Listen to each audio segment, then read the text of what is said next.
Okay, well, there's still attendees joining, but let's get started.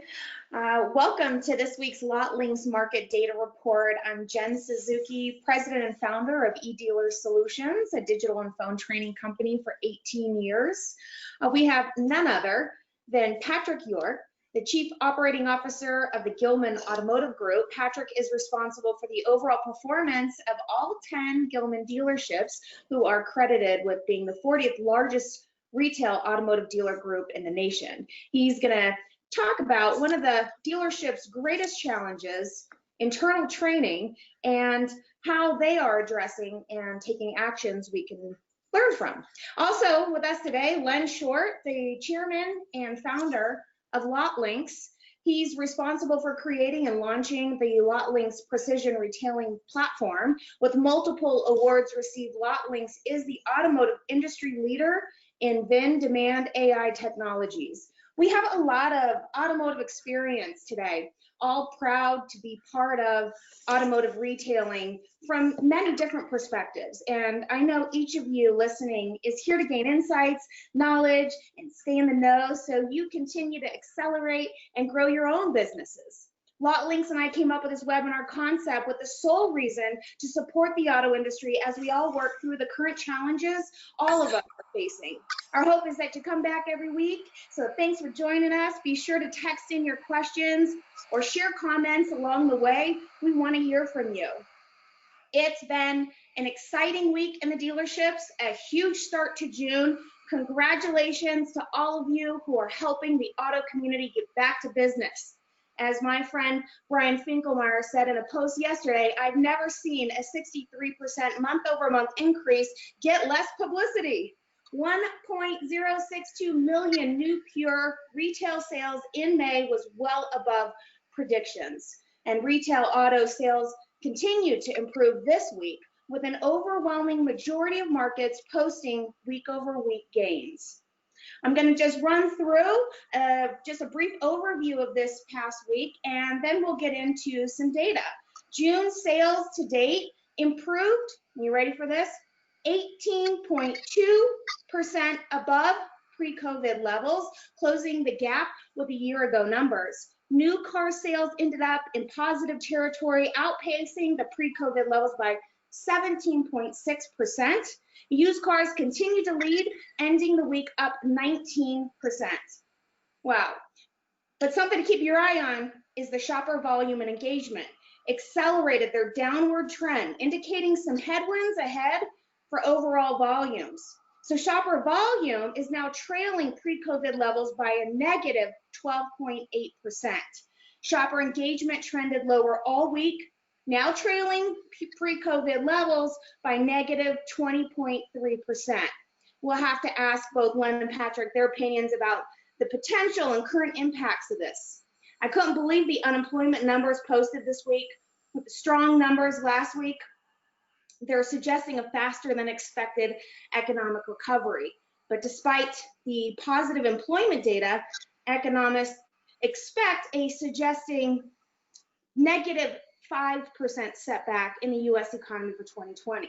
All these indicators point to a slow but steady increase in the SAAR pace through year end, but disappointing overall results for 2020, with retail SAAR projected to end down by negative 27.5%. You can always keep up to date with the market data and the advanced market tools, market ranking reports on LotLinx website. We are going to have a look today at the national week-over-week trends, the best performing and slower to recover markets. We're going to talk internal dealership training with our guest, Patrick York.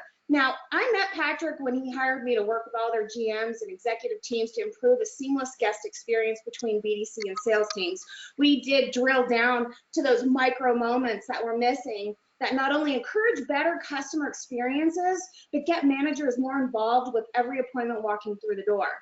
They're already incredibly successful and doing so many things right. And I can say this, they are well above being an average dealership group. We're gonna find out one way they're doing this, and their leadership is really proving that they wanna do better every day. When dealership leaders like Mario DeBosque, he's the GM of their Honda store, he kept me an extra hour after I was there just to bring in other managers to meet me and talk about better processes. You know, they want to build proper teams. Building people's skill sets is something worth talking about today. And then we'll finish talking about a closer look at maybe our VVO, that's the AKA VIN View Optimizer, the secret weapon as many dealers describe, and it's a complementary tool. So we're gonna look at all of this data, and first, before we jump into that, I wanna poll everyone that's listening here today. I'm curious to hear about unemployment. Was a big topic this week in the news, and wondering how it's affecting your sales. So guys that are listening, if you would just answer this question. How much is unemployment in your area affecting your sales? I'll just give this here a minute. Maybe Len, you could give a little feedback on this question. Yeah, you know, we had a great unemployment numbers, and those were posted through May 12th. And if you're in business, you know it got better through the end of May. So we expect that to continue the next numbers are released. So we're seeing a quick snapback in the marketplace. That we've known that for a while, looking at how the auto industry was performing and the steady recovery that was happening there, how well dealers managed through the depths of the COVID crisis. So I think we've got some strong underlying trends. Not that there's not been damage done and some things that are going to be headwinds going forward, but right now we're pacing very well versus last year. I'll get into that after we go through these results. Okay, and we're looking at the results here on our screen. Now, Patrick's in the Texas market, and this week I read that BP reported they would lay off 10,000 people by the end of the year. Many of the other big giants already exposed big layoff numbers prior. They're headquartered in Houston, not too far from your stores. Patrick, how are you handling unemployment? Maybe with your employees, your customers? Sure. Good morning, and I appreciate the opportunity to be part of this webinar. With respect to unemployment numbers in our market, we have 3 different markets that we operate in Texas: Houston Metro, San Antonio Metro, and South Texas. And every single year, we deal with different phenomenons that affect our local economies. But what we tell our employees is, unfortunately, we don't control the size of the total pie in terms of what customers are available, what prospects are out there. But it is our goal, and it's something that we strive for on a daily basis, to get our unfair share of the pie. Now, there are realities that affect the market. Energy is obviously a very, very strong segment of our Houston economy, and it's certainly not good news. But what I can tell you is, if we allowed ourselves to just focus on that, we would talk ourselves out of being as aggressive, and we would talk ourselves out of being as determined to grow our business as we should be. We have proven in down markets, when unemployment, when energy has been down, it's been down before in this market, that we can still grow our share. And again, we focus on taking our unfair share of the pie, as opposed to focusing on the total pie, which we unfortunately can't control. I see. Well, thank you for that. It's interesting to see here that most people that are taking this poll here are down well over 20%. And so there are some significant impacts no matter what the data is telling us. I want to share something with you quickly, and I'm going to ask Len here a little about where the data comes from. He might get caught off guard a little bit on this one, but I want you to know, not a lot of people know about Len, and he previously served as the chief marketing officer for Charles Schwab and Company. He literally led Schwab's emergence as the nation's leading financial services brand, and programs that he personally developed took them from 650,000 to nearly 9 million active accounts. He has so much talent. Wait till you hear this part. Len, you developed LotLinx. You've got a lot of data to share. Where does this information come from? Yeah, so we've spent a decade almost building a data infrastructure that allows us a very fine view of supply and demand, right? Because it's when those two things meet that, a market is made.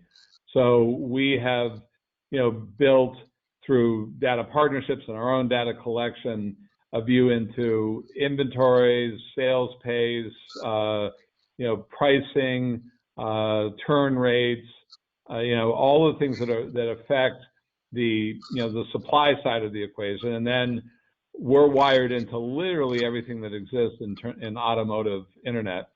And we've got a complete view of how demand is developing and then moving down toward the purchase, right down to the lot and year, make, model level. So, and our system kind of brings those two things together. So that's the core. That's what's underneath the hood at LotLinx, something that we don't talk a lot about, but that's the foundation of the technology. And when this COVID crisis hit, I found myself going to Worldometers and a few other places, Johns Hopkins, looking every hour at how many cases there were and where there were breakouts, and I was obsessed with kind of what's happening around me. And I thought dealers need the same information about what's happening around them in terms of supply and demand, because they've got to make tough decisions. They've got to plot a strategy through this this storm, and we believe that good data is the foundation of every good strategy. So we decided to open up our platform to anybody who wanted access to it, and we've had an amazing response. People at the very top leadership of this industry, and working dealers, and it's been very well received, and we're glad we did it. It allows the dealer to kind of understand that, listen, if I'm down, how's everybody else doing in my market, and even my brand, and that can be reassuring or challenging. But we thought real-time, accurate data about what was going on would be very valuable, and that's proven to be true. So that's what this is and why we did it. We just thought, it's the time to open up and support the industry as best we could. Well, I love it. Again, we're looking at the screen here. These are very big numbers. We're going to dive into this data right now. National week-over-week trends is showing significant decreases in the shopper volume and engagement. The biggest changes actually that we've seen since we started this webinar series. Len, what's your take on this? Did pent-up demand just get exhausted? What should we be looking out for? Yeah, so the good news is we've seen a steady recovery of sales. We ended, May down, just about 18.5% year over year. Remember, last year was a great year, 17.4 million SAR. Yes. So that was a lot better than what people were predicting just a few weeks ago when we were in the height of the storm. And it's been very steady and consistent right through the year. So that's good. And that gap is closing, even though you kind of see the numbers going sideways. We're running right now about 14% off last year's numbers. Nationally. The interesting news is people were handicapping used early on this. Dealers were, shedding that inventory, and, for a lot of good reasons. But the used market continues to do incredibly well. It's actually up 18% right now, year over year. So used cars are selling like hotcakes. Inventory, availability of inventory is a concern, more of a concern for some brands. We're hearing stories from Toyota dealers that they're, not expecting new inventory until the fall. And, there's some challenges around used, but the market is incredibly strong, and in both of those. What is a little concerning here, and it may have to do with all the things that have been going on in the world. I don't know if this is a long-term trend, or we're going to see a depression and a recovery. Next week we'll have the early indication of that. But both the number of real buyers, not just people clicking around looking at stuff online, but really moving toward a purchase, have been trending down over the week, along with their engagement levels. And there could be a lot of reasons for that. One, we saw that gap closing because during the crisis, there was a lot of pent-up demand, people who needed to buy cars and couldn't follow through with the purchase. So there was a big gap between the orange line, which is the number of buyers out there, and the blue line, the number of sales that were happening. It's just hard to buy a car in a lot of markets. But that kind of got back in line really where it should be. But this week we saw, that leading demand sort of fall off. So we'll watch that closely, as the weeks continue. Generally, we do some very smart forecasting about, where SAR is going and so on. We see a steady recovery of SAR through the end of the year. But it's, there's going to be a little bit of a headwind, not a terrible marketplace, but we're going to settle into a little bit more competitive marketplace as time plays out. Now, I was saying before this call started, I've never seen such a resilient business in my life. I mean, anywhere near it than the retail automotive. I mean, the dealers are smart, tough, and figure out how to make it in any circumstances. I've never seen anything like it. And I think when the market gets tough, the tough get going. Dealers just, if the market's down 15%, they work 15% harder and smarter, and that makes up the difference. So, I think we're gonna be focusing on efficiency and working a little harder and a little smarter to make our numbers, as we kind of pull out of this. And I think we'll be in line with the SAR pace that we want by the end of the year. Is kind of where our forecast is taking it. So we'll see how it plays out. Okay, yeah. And Patrick, what's your take, from your stores? You have a lot of different franchises, 10 stores. What's your take on this? Are you experiencing something similar to what we're seeing here? Yeah, so we track our leads daily, and we compare each day of this month compared to the same day last year in June. And month to date, our new car leads are only off 1%. They're basically flat. Mm-hmm. But our used car leads are up 14%. Wow. And with respect to lead volume and engagement, the only other comment I would make is that engagement, particularly with internet leads, was extremely high when more people were at home. I think as more people get back to their normal work schedules and back to their normal routine, we'll start to see it drop off a little bit, but we're kind of expecting that, and I think that's just part of the recovery. Yeah, we have seen leads really, really peak over the last 30 days. And if anyone knows how internet leads work, they don't close right away. You have a significant amount of people that close right away, but most of them take their time during that research phase, and with incentives being so good, there's just a lot to choose from out there. I am hoping that we'll see those conversions continue to stay steady. Let's take a look at our best and slower to recover market data. Now, these slides, they give us a better view of what's going on around the country, and I'm going to lean in on Len right now so he can translate some of these slides for us. Yeah, what we've seen every week in this chart is kind of what you hear about in the marketplace. You can see Watertown, New York is leading it. So, New York is starting to come back. That's way upstate. Binghamton, Michigan is, Lansing, Michigan. Pennsylvania has been a steady leader in this, so Wilkes-Barre is here.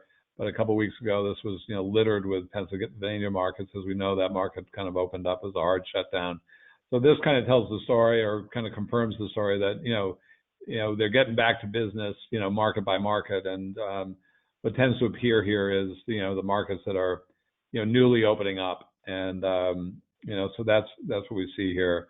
But a lot of upstate New York markets here, Michigan, Illinois, Midwestern markets that are, been hard hit, and but starting to breathe, a little bit better as we go forward. On the next slide, it's always kind of a dog's breakfast here in terms of what's moving up and down. Often what we see is a market will snap back and it'll appear in the leaderboard, and then the next week it sort of recoils and it appears in a trailer, one of the trailing markets. But we can see, a couple of Texas markets here. The good news, Patrick, you guys are doing really well. This is always a story of winners and losers, right? The guys who are, not paying attention to the market, but paying attention to their business and figuring out how to prosper even when the headwinds are there. But, there's some, tough news in Texas markets, and they've always been, a lot of California markets in this trailing, report. That it's, they've been hard hit and very slow to open up in California. It's been reflected in these numbers. Well, it certainly is interesting to see all of these changes. A lot of people are anticipating our guest today, Patrick York, and we are going to talk about what he was doing in his own stores during these ups and down times. Before we jump into Patrick's insights, I got to ask our audience today, how often does your business do company-wide training? Is this a thing? Is this something you're consistent with? So just take a moment and let's get your feedback on what your dealership is doing regarding training.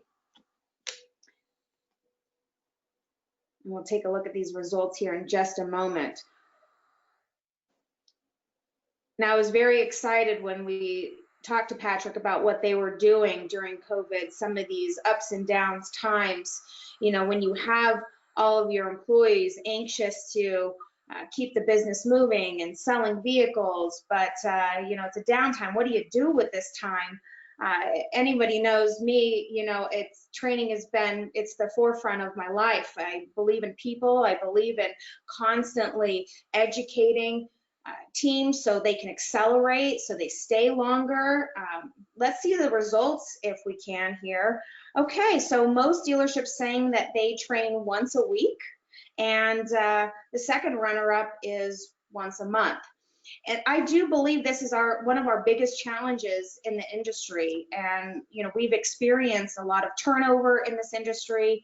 I do correlate it with educating. And right now we're seeing, particularly over the last few months, a peak in using more remote sales features on dealer websites. It's certainly changing the landscape and warrants having training become to the forefront with a more consistent approach in the stores.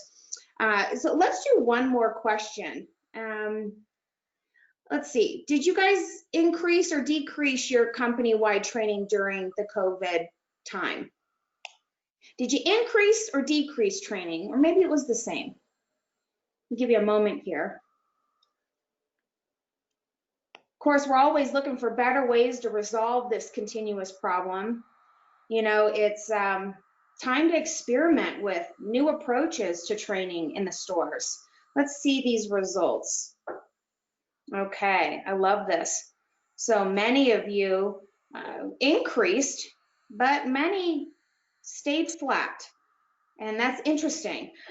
So Patrick, thank you again for sharing your time with us today. We're really grateful to hear your insights on how you used that COVID downtime to reassess your company processes. I understand you brought employees back very quickly in April. You had a full staff, but a downturn in sales. We want to know how you handled this from a COO perspective, being staffed to exceed last year's production. What measures did you take? What we did is we focused on a quote that we refer to quite often. And I'm going to frame my comments really with two quotes. The first one is a Winston Churchill quote. And the last quote that I'm going to share with everyone is a Henry Ford quote. But the first quote that I want to start with is never waste a good crisis. We remind ourselves of that in Gillman companies often. Whenever we hit a headwind, whenever there is a crisis, whenever there is a challenging time, we look for the opportunities that particular crisis offers. And one thing that this crisis, the COVID-19 crisis, offered for our company was time. We had more time on our hands. Fortunately, we're in Texas. All 10 of our dealerships are in Texas. And unlike some states, we were able to be deemed an essential business, both in sales and service. So we remained open the entire time. And during that time, obviously, we had to make some tough decisions. At the end of March, we had to decide to furlough, not lay off, but we furloughed 29% of our total employee count for the month of April. And with the remaining employees that we had to find a way to keep them productive. And one thing that I really instilled in all of our general managers, one phrase that I used daily with all of them was, we have to keep our employees productive. Stay productive and be productive as much as possible. And while there's not perhaps as many customers on the showroom floor or coming across our service drive, we decided that what we were going to do with this time is we were going to do the things that we normally always talk about doing, always believe that we should do, but never can find the time to do it. And top of the list was training. I think everybody, particularly everyone on the retail side of the car business that is on this webinar, will agree that training is something that we should all do. I'm a firm believer that we should do training, and we should do it consistently, and we should do it well, and we should be making sure that the training is being used. But all too often, our business is notorious for being busy. I don't know that that's unique to the car business. I think that probably happens in most businesses. So unless you make a very, very determined effort to outline what the expectations are for training, and unless you outline exactly what you expect to be trained and how you expect it to be trained and by who and how it's going to be implemented and how it's going to be measured and who's going to be accountable for that training, the training generally doesn't either happen or work. But what we decided to do is, as we brought all of our employees back that we furloughed at the end of April, we were not sure what May was going to bring in terms of sales. We weren't sure if it was going to be 30% off, if it was going to be more than 30% off, or if it was going to be 20% off or 10% off. But we brought 100% of our employees back May 1st. And we told ourselves, we're going to have 100% manpower, but we might not have 100% of the business that we had last year to justify the 100% manpower levels that we had in each store. So after discussing it, the president of our company, Stacy Gillman, she said, what I would like to see in all stores is I would like every employee to have one day out of each week in the month of May where they do something that they normally would not do, whether it's training, whether it's organizing, whether it's cleaning, whether it's focusing on certifications with the manufacturer, whatever the case might be, the things that we normally don't find time to do, we're going to dedicate one day for every employee each week in the month of May to do these things that we normally don't find time to do. And we referred to these days as success days. And she gave us this goal. She asked us to implement it. And it took some coordination. It took some brainstorming in terms of how do we do this? We have over 800 employees in 10 different locations. How do we organize this? How do we implement this? And how do we make sure that it's successful? And what we decided to do is we took every position in the company, every department, and we basically split it in half. And we did success days 2 days a week, normally on Tuesdays and Thursdays of each week.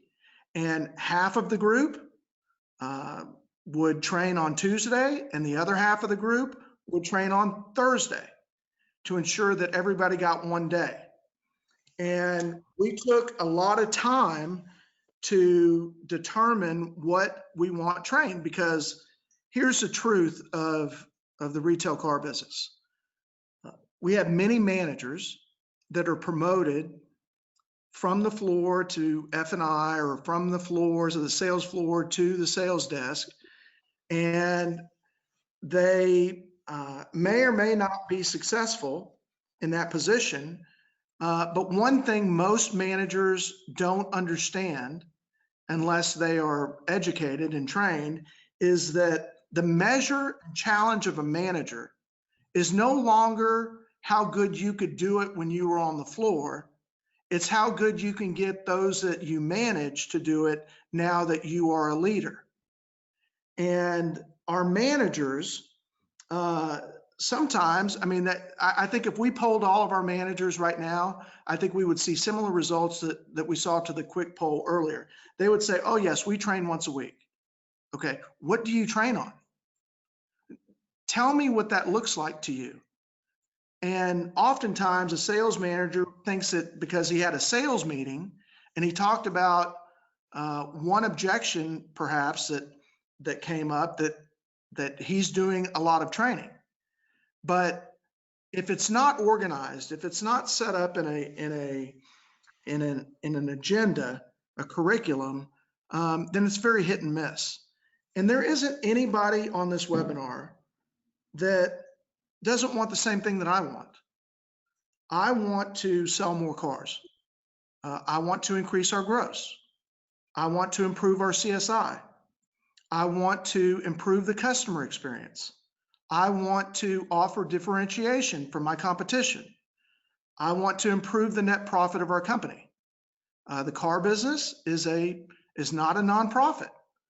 We are in business to take care of our customers and to grow our business and keep a healthy return on the business.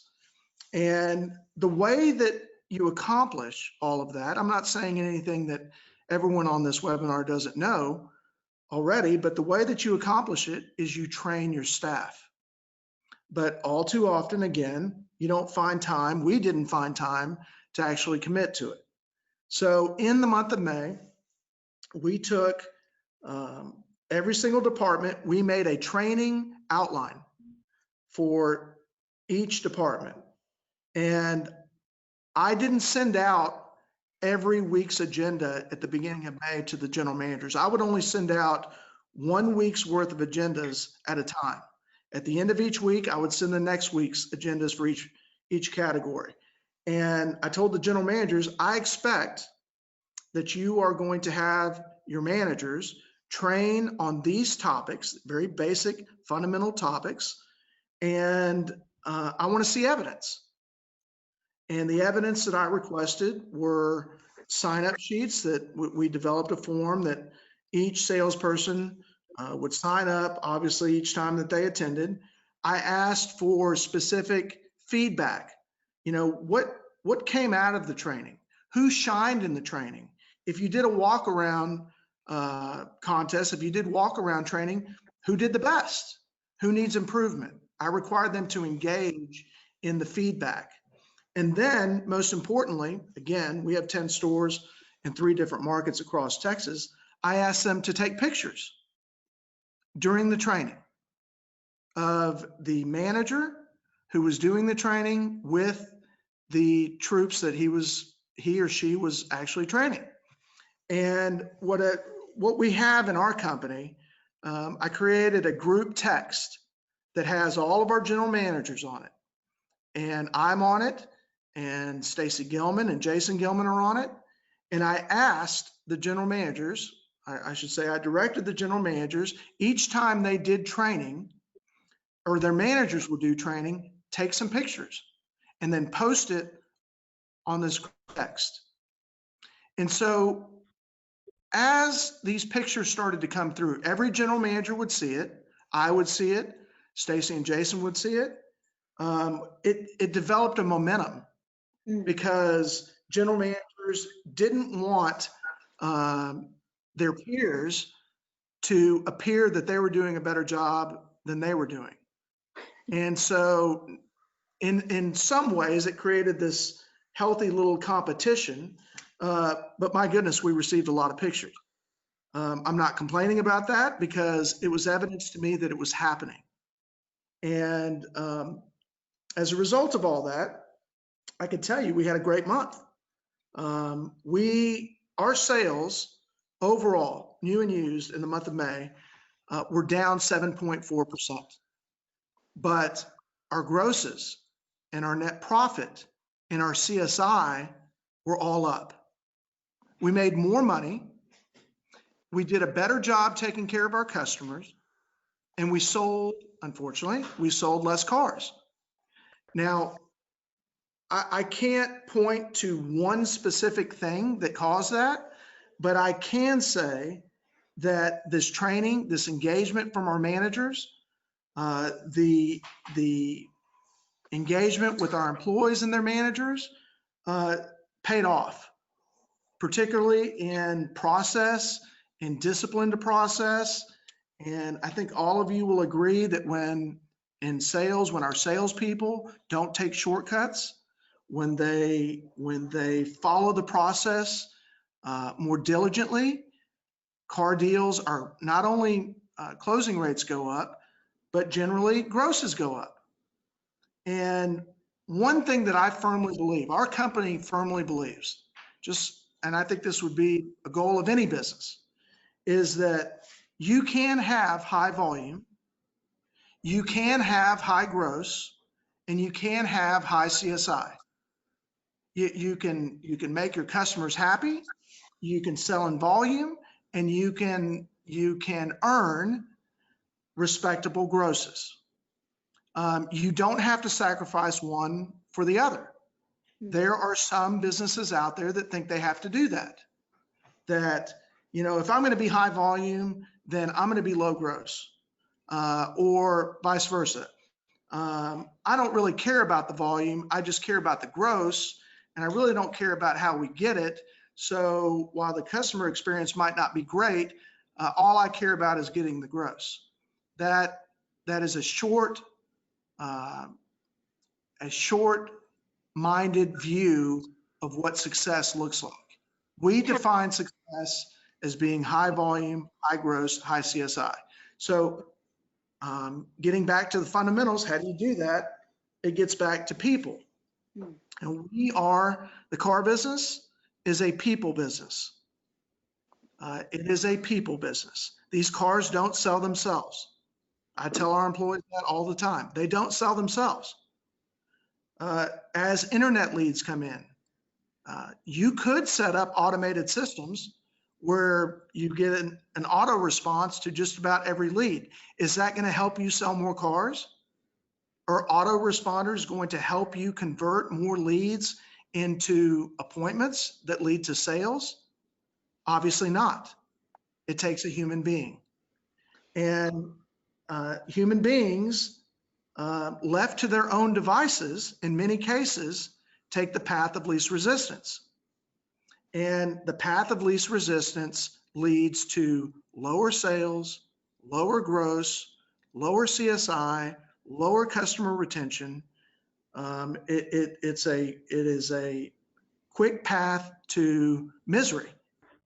And that's why we are so focused on this training. But I'm not going to sit here and say for a second and be a hypocrite that we've done this every single month for years. I mean, we just buckled down and said during the month of May, because we're expecting business to be off, we're going to make this an initiative that we all champion, that we all sign on to, that we're all accountable to, and that we see through 100%. And we've done that.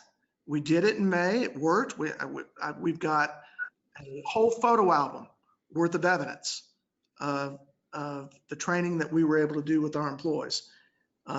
That training, I believe, in many cases, is continuing in some of our stores. And we are sure that the training that we did in May is going to pay dividends, not just in May, but probably more importantly, it's going to pay dividends later on. It's going to help us retain our employees. It's going to help us stay more disciplined to our processes. It's going to be very helpful as things start to slow down. We are used to having crises around here. I can share with you that the last major one that we had was Hurricane Harvey. And there was a lot of pent-up demand that our business, our dealerships enjoyed working with coming out of Hurricane Harvey. But we knew, and I told our employees and general managers, look, anybody can be good. Anybody can get good results when there's pent-up demand and people are coming out of a situation and there's pent-up demand and we're able to enjoy it. The real measure of success is going to be 2 or 3 months after the pent-up demand dries up. That's how we're going to distinguish ourselves from the winners and the losers in the market. That's how we're going to pick up or lose share in the market. And it's easy to be a hero when you have more customers and more leads than you're used to. But when leads start to fall off, when volume starts to fall off, when, you know, there's, my goodness, it's hard to even watch the news anymore, because if you listen to the news, you believe that the world is absolutely coming to an end. But the good news is there is plenty of business to be had. There are plenty of customers in the market. There is plenty of opportunity out there. And those that are going to be able to capitalize on it are those that are trained, those that are organized, those that are accountable to doing things the right way.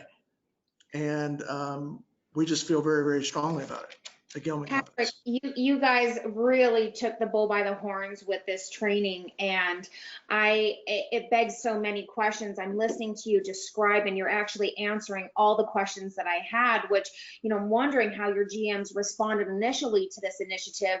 How did you get the curriculum together? What topics did you tackle first? What were your biggest priorities as far as training topics? So let me address the general managers first. And I'm happy to say that I think I have a few of them listening in. So this is good.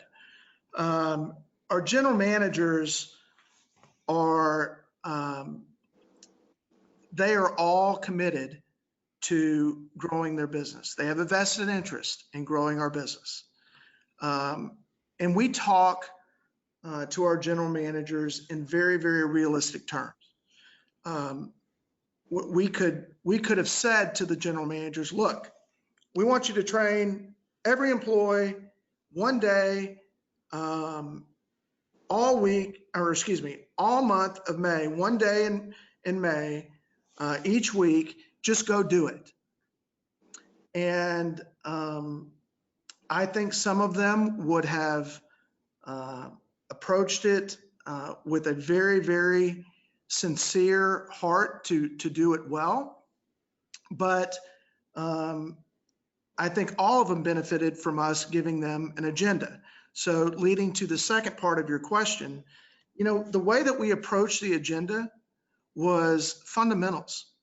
They were the most basic fundamentals. We weren't trying to trick anybody into becoming a trainer when they've never been a trainer before by giving them some advanced topic.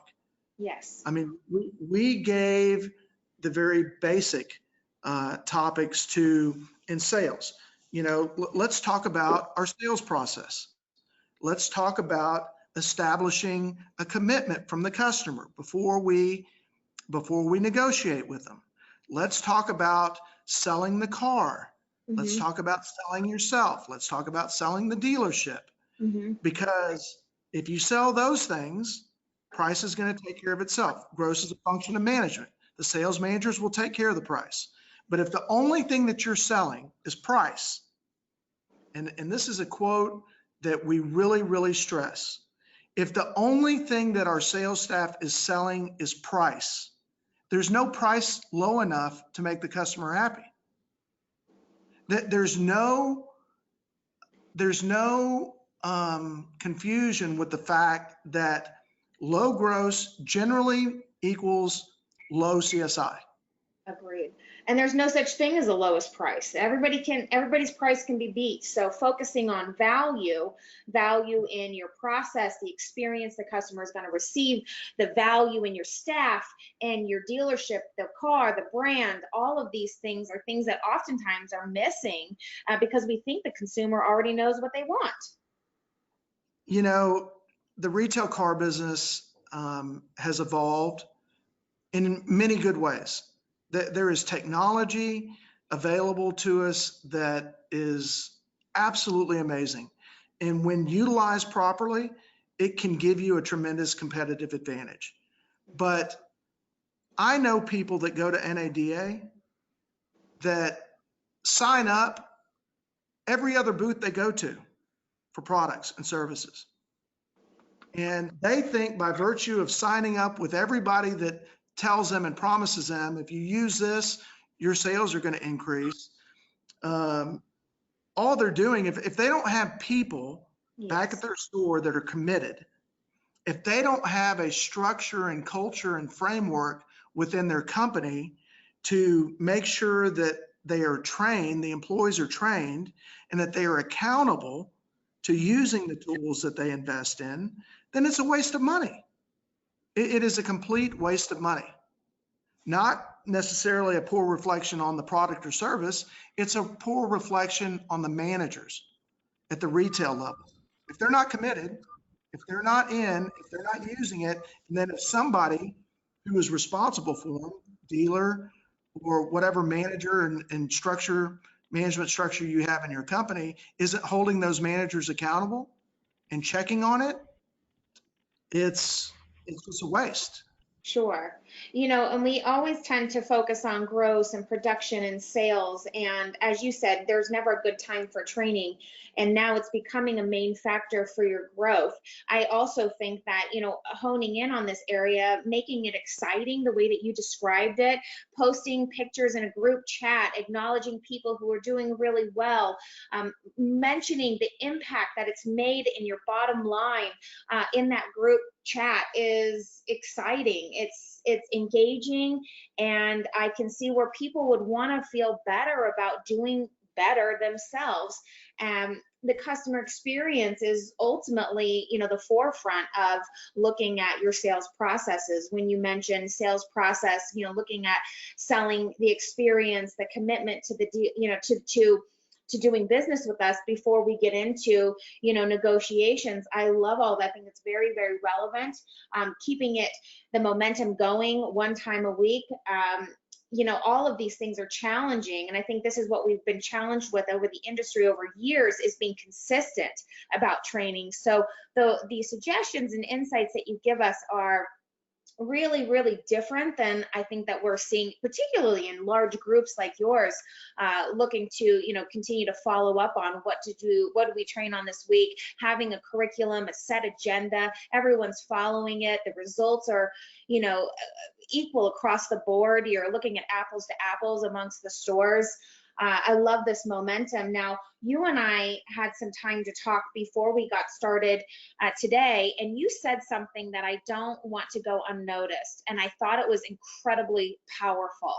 I sat on it for a really long time, and I still come back to it because it's something I don't see people doing. You know, there's this huge word, essential, that has been buzzing over the last few months. And, you know, we did have to make some pretty tough decisions at the beginning of this pandemic of, you know, who's going to stay, you know, what employees do we keep? And people, you start looking at what they bring to the table. And, you know, as we prepare for, you know, future setbacks, making every employee essential, you said that to me, was a core, was something that I really focused on, and looking to, you know, ensure that each person, we work on that person at helping them become even better in their roles, to know more than one role. Can you share a little insight on that before we jump into some more data? Sure. So I think everyone on this call will appreciate that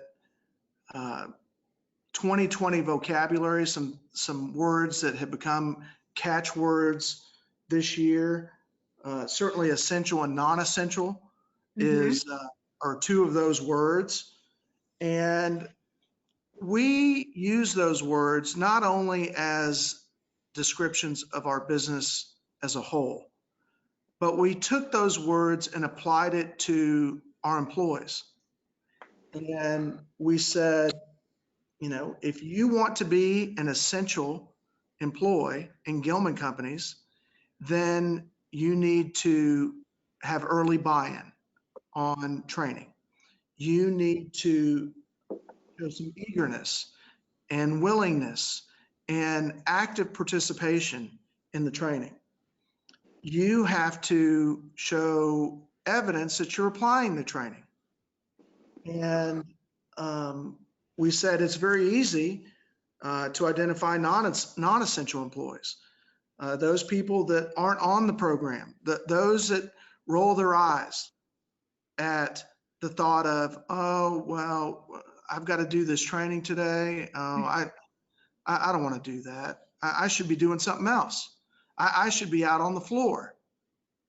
And when they say that, you know, if we turn them loose and put them out there on the floor, all they would do if they didn't have a customer in front of them and if they weren't being held accountable is play on their phone the entire time. But my point is, we are trying to get those two words into the culture of our company, where employees want to consider themselves part of the essential team in Gillman Companies. And when we have to deal with a crisis, when we have to deal with a downturn, and we have to look at potentially furloughing employees, or even worse, laying off employees, the ones that are going to go first, the first ones that are going to be on the furlough or layoff list are going to be those that we deem non-essential, those that have not had any enthusiasm, shown any for the training or opportunities that we've given them, those that have not taken initiative to do more than what's expected of them, those that have just basically said, I'm going to take whatever the market in the business gives me. I'm not going to really apply myself beyond that. Those are the ones that we deem initially as non-essential. And we have, in many cases, asked our employees or directed them, and we did this part of as our Success Day program in May. Part of the agenda was to cross-train. And I'll give you a good example. F&I managers. F&I managers are responsible for cleaning up all of their paperwork, packaging their deal, and getting it to the accounting office to be billed in a very timely fashion.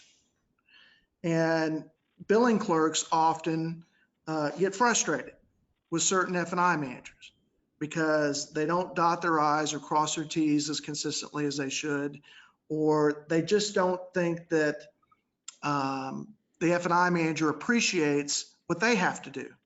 So as an example, in May, we had our F&I managers one at a time have to go sit with a billing clerk and actually watch them bill deals and get a better appreciation for what is involved on the other side of that process.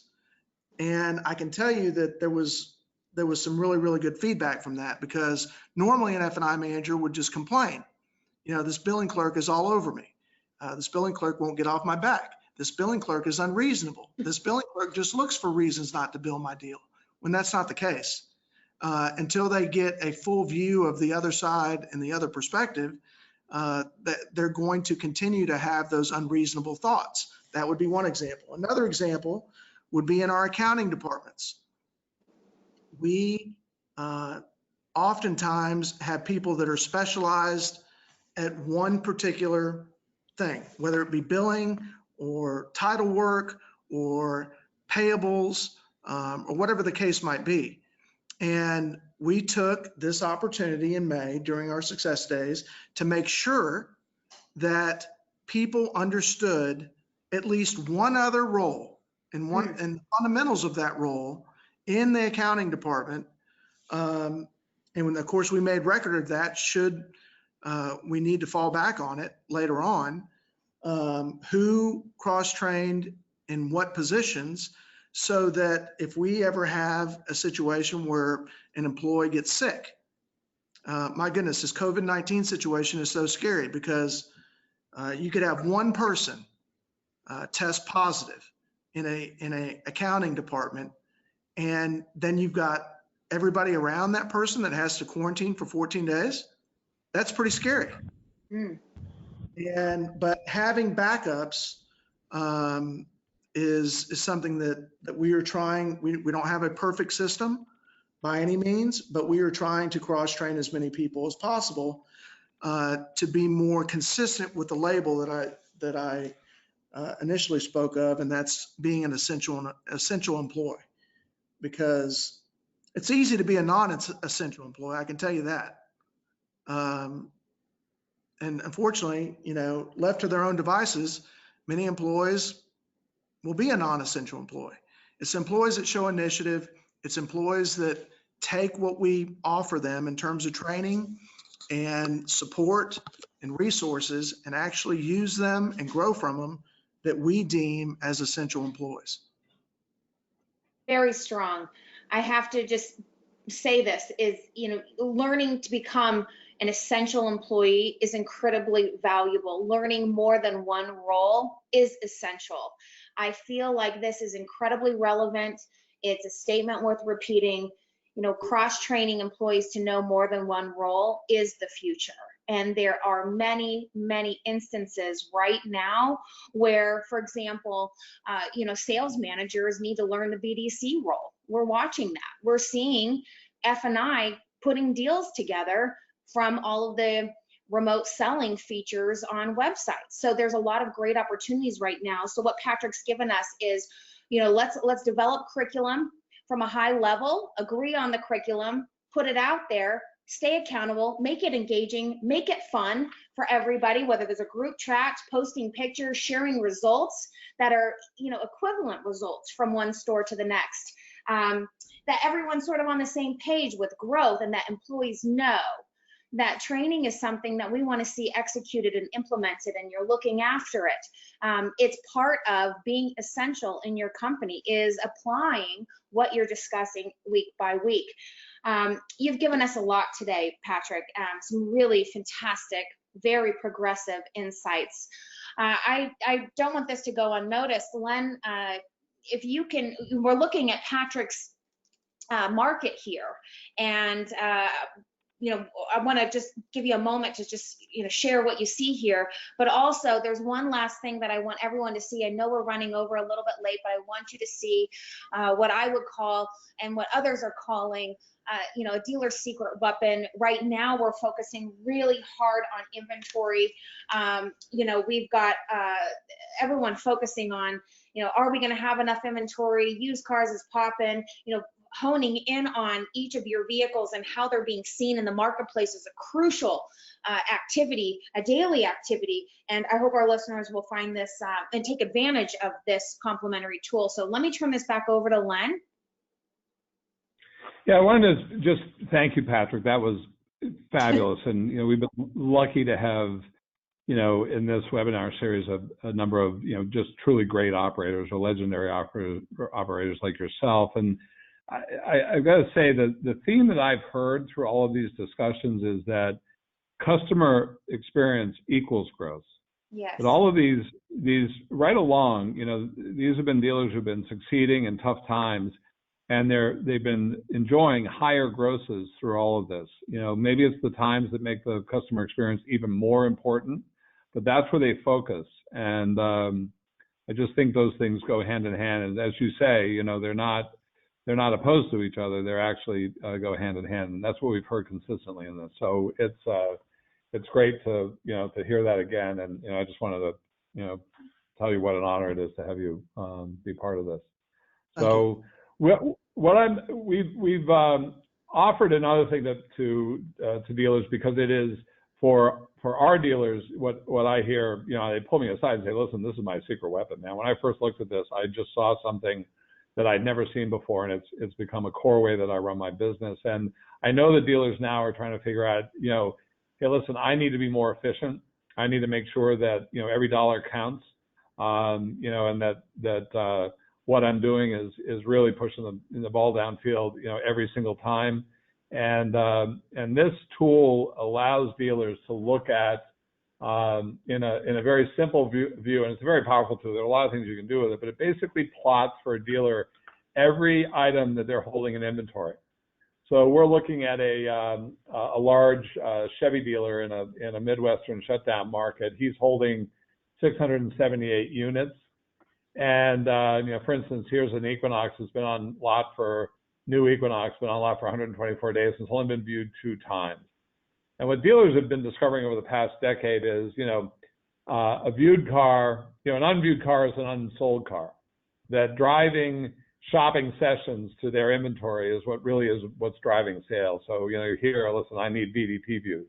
And there's a direct correlation between how you deliver VDP views and where you deliver them and what you're selling and how those vehicles are turning. And by the way, the gross that you're realizing on them. And this allows the dealer to look at every item in inventory and then sort. So, and look at the cars that are being viewed enough. We have this holding line of about 30 VDP views a month. That's a view a day. That tends to be the tipping point for a car. And they can look at exactly what programs they're running, digital programs are delivering to what inventory. And it doesn't make judgments about, their programs. All it says is, listen, this is what's delivering the shopping sessions to what you need to sell. So you can see, and they all look like this, this kind of hockey stick where a small percentage of their inventory is being, very engaged, but most of the inventory is unengaged. And by the way, this thing kind of runs out 678 units. If you look at this dealer's new inventory, it even gets sharper. So his programs are delivering to a small subset of his cars. You can even look at what's happening off-site, with, in this case, his AutoTrader subscriptions, which of his cars are being viewed on AutoTrader. But as you can see, it's very concentrated on a subset of his inventory. He can, you can easily look at kind of key issues like, all right, I want to look at the units, the new units that I've just dropped price on. Because if you drop price and nobody looks at the car, what are you going to do? Drop price again? And if you're doing that, you're just essentially undercutting yourself. So you can see 100% of the units that he, has recently dropped price on, and those are all these little red tick marks, are units that, are under-engaged. Here's a Trax that's been on for 181 days. He's dropped price $1,000 on this unit in his advertised price. There are, as we know, substantial other incentives available on that vehicle. And it's only been viewed 1 time. So it allows the dealer to, look at strategies or subsets of his inventory. He can drill down to the model level, and look at, okay, well, how am I doing with all my tracks and how many of them are being viewed, and gives them a great way of looking at what's delivering, what their digital programs are delivering to, the units they need to sell and what the costs are per delivery. And it's very easy to use. We will gladly set it up for anybody who's on the call who wants it. I promise you will not get a sales pitch from us. We will set it up for you and give you open access. By the way, there's a whole bunch behind this in the tool that you'll discover, and I'm sure you'll like our dealers do. We would gladly do that for anybody who wants to, start looking at, what am I holding and, how are my digital, programs delivering to what I'm holding, and start looking, what we talk to our dealers about is starting with a unit and working out rather than starting with a media, like, what's AutoTrader delivering. You start with, hey, what am I holding? What do I need to sell? And then, how am I serving that with my marketing programs? It'll be very valuable to you as you make trade-off decisions, decide how to, as you get back to, spending to, promote your business. And I think we're moving into a marketplace where, we'll all be, trying to make very efficient decisions. This will give you a new data point and help you make better decisions. So I'd encourage you, just simply ping us. Again, I guarantee it's not a trap. We're not going to give you a pitch. We'll just get you set up, and we'll happily train you on how to use it. I think you'll get a lot out of it. If I had a nickel for every dealer who's pulled me aside and said, this has become my secret weapon, I'd be a wealthy man. I'd have a new Porsche. Anyway, so so I invite you. It's just another thing we kind of wanted to open up to people, and offer to the marketplace. So please contact us. We'll get you set up. I think you'll like it. And by the way, there's a whole bunch of depth to this tool that I'm not showing you that I think you'll enjoy. And it's all free. We won't charge you for any of it. So thank you. And Patrick, again, I want to thank you. It's been an honor, sir, to have you today. And Jen, as always, you're such a pro. I'm always so impressed with how you do these things. So thank you both. Lynn, do you mind if I share one last quote? I promised that I was going to open with a quote, close with a quote. But if 2020 has taught us nothing else this year, we've got to stay on our toes. It's a year, in my opinion, of the countermeasure, and this quote that I'm about to share is perfect. Henry Ford said, "The only thing worse than training your employees and having them leave is not training them and having them stay."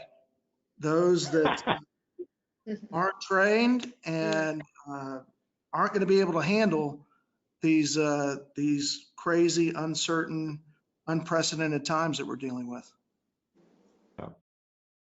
I can't agree more. This COVID's been an accelerator of change. I don't think we're going back.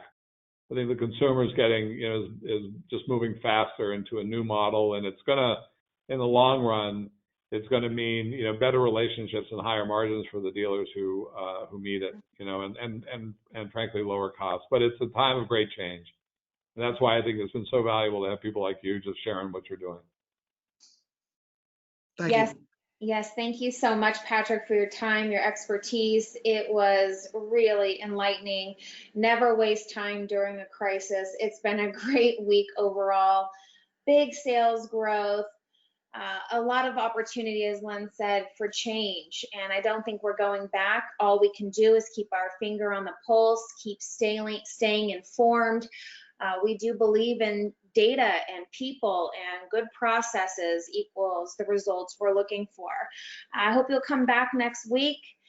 Now's a great time to pay close attention to inventory management as we, just begin to take on those backlashes from the plant shutdowns and the supply chain disruptions, the slow plant reopenings. Take advantage of what you're seeing on the screen here. It's a complimentary tool. And guys, we'll be back next week. And same time, same place. Thanks for joining.